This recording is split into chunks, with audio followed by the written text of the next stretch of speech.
क'क्राझार जिल्ला फटबटजरा महकुमानि सिङाव थानाय काजिगावनि शैलेन्द्रनाथ ब्रह्मनि स्टेडियामाव बिपिएफनि इयुथ आरो बिएसयुनि मोनसे सावरायमेल जथुमा खुंफुंनाय जायो।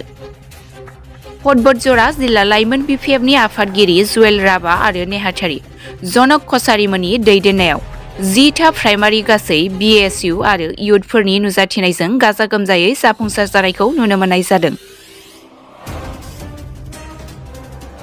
नुनो मोनदों दि बे हाबाफारियावनो आइ कंग्रेसनि क'क्राझार जिल्ला किसान सेलनि आफादगिरि राजु मारागा 80 सा सोद्रोमाफोरखौ लानानै जयनिं जानायखौ नुनो मोननाय जादों। लोगोसे गोबांथारै गुबुन गुबुन राजखान्थि दोलोनिफ्रायबो आखाइ हमफैनायखौ नुनो मोननाय जादों।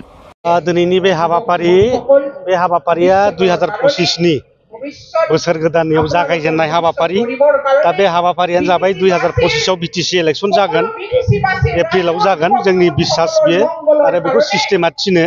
दानि सरकारा अलरेडि 5 इयार्स थांबाय फाइनान्सियेल इयार हिसाबै, ओंखायनो एप्रिलाव इलेक्सना जाथारगोन बियो खाथां। बेनिखायनो जों जोंनि दावहाखौ जों जागायजेनबाय। फैबाय थानाय इलेक्सनाव जोङो खमसे खम 25टानि बारा देरहानानै जोङो हारसिङै एबसुलुट मेजरिटि लानानै सरकार दागोन बे रोखा। बिनि थाखायनो जों दिनै बे दावहाखौ जागायजेनदों आरो जोङो स्पेसियेलि इयुथ आरो बिएसयु बे सेंग्रा सिख्लाफोरखौ लानानै जोंनि सेंग्रा सिख्लाफोरनि भबिसतखौ जों इयुनाव गोजों खालामनो थाखाय थांना थानायनि बेबस्था, सेल्फ एमप्लयमेन्टनि बेबस्था बेखौ खालामनो थाखाय जोङो जाहाथे जोंनि इयुथ्सफोरखौ जों आवगायलांनो हायो, बेनि थाखाय बे हाबाफारिखौ लानाय जादों।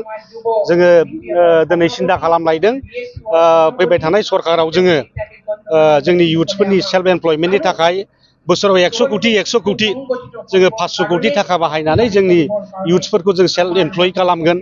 आइजोफोरनि थाखायबो सेल्फ एमप्लयमेन्ट खालामगोन आरो जायफोर गरिब दुखिया बिथांमोननि थाखायबो बिथांमोननि बेफार बानिज्य मैगं थाइगं फाननानै जानाय, दिनै ना फाननानै जानाय, दिनै बन फाननानै जानाय बा बायदिसिना फिसा फिसा बिजनेस मावग्रा बिथांमोननि जाहाथे बिजनेसाबो मोजां जालाङो, बिनि थाखाय जोङो माने बिथांमोननो आर्थिक अनुदान रांखान्थियारि अनसुंथाइ होनायनि थाखायबो जोङो बेबस्था लानो नागिरदों।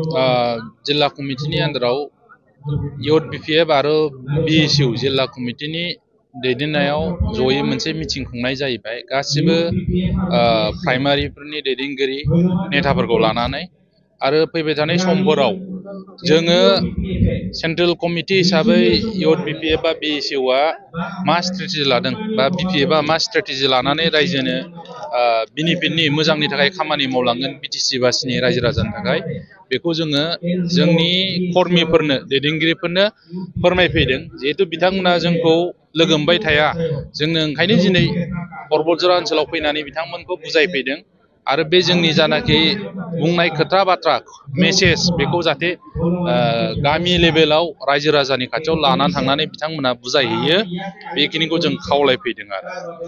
आरो जों बिभिन्न स्किम्स आसनि जेनेबा जुब बिपिएफ बा बिएसइउ हिसाबै बिपिएफ दोलोनि खाथियाव दिनै प्रस्ताब होदों, जायखौनाखि फैबाय थानाय बिपिएफनि फाइनेल कनफारेन्स जागोन बाहाय पास खालामनानै डिक्लेयार खालामनाय जागोन अपेनलि। आरो बाहाय गोबां सेंग्राफोरनि बेकार सेंग्राफोरखौ समाधान खालामनाय, जुबक जुबक्ति हकलनि थाखाय बा सात्र साथ्रिफोरनि थाखाय मोजांनि थाखाय माखासे बहुद स्किमफोर डिक्लारेसन होनाय जागोन। फैबाय थानाय समाव 2025 आव बिपिएफआ सरकार दायोब्ला सात्र साथ्रि बा बेकार सेंग्रा सिख्लाफोरनि थाखाय खामानि मावनायनि आसनि स्किम्सफोर, बेजों लोगोसे वमेन्सफोरनि बा बैसोस्थ मानसि बृद्धा बृद्धि बोराय बुरि बिसोरनि थाखायबो गोबां स्किमफोर डिक्लेयार होनाय जागोन, जायफोरखौनाखि जोङो फैबाय थानाय बिटिसि इलेक्सनाव बिपिएफ दोलोआ इलेक्सन मेनिफेस्ट'नि गेजेरजों डिक्लेयार खालामना रायजोनि खाथियाव लाना थांगोन। दा बेखिनि खोथाखौनो जों दिनै एडभान्स जोंनि कर्मिफोरनो प्राइमारि लेभेलनि जेसेबांनाखि कर्मि दं जिल्ला लेभेलनि बिथांमोननि सिगाङाव आगोल सावरायफैग्रोनाय जादों। दा बिथांमोनाबो दिनै गोबां खोथाखौ मिथिनो मोनबाय आरो बेखिनि खोथाखौ लानानै रायजोनि खाथियाव थांनानै बुंहैगोन उत्सा जानानै जों बेखौ दिनै मिजिंथिदों दिनै मिटिंनि गेजेरजों।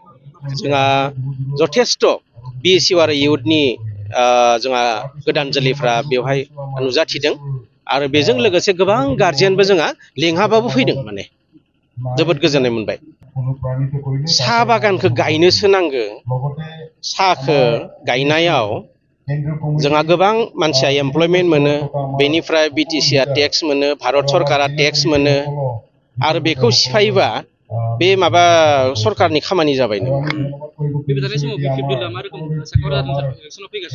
जोङो बिपिएफआ फैगौ 25नि जिथु निर्बाचन बे निर्बाचनाव जोंनो सरकार दानो थाखाय जिखिनि नांगौ बेनिख्रुइबो बांसिन जोङो एमसिएलएफोर देरहाबोनानै जोङो बिपिएफ हानजायानो सरकार दागोन आरो सरकार दानायनि उनाव जोंनि बिटिसि ओनसोलनि जिखिनि मावनो गोनां खामानिफोर जों बेफोरखौ जों मावफुंसारजोबगोन।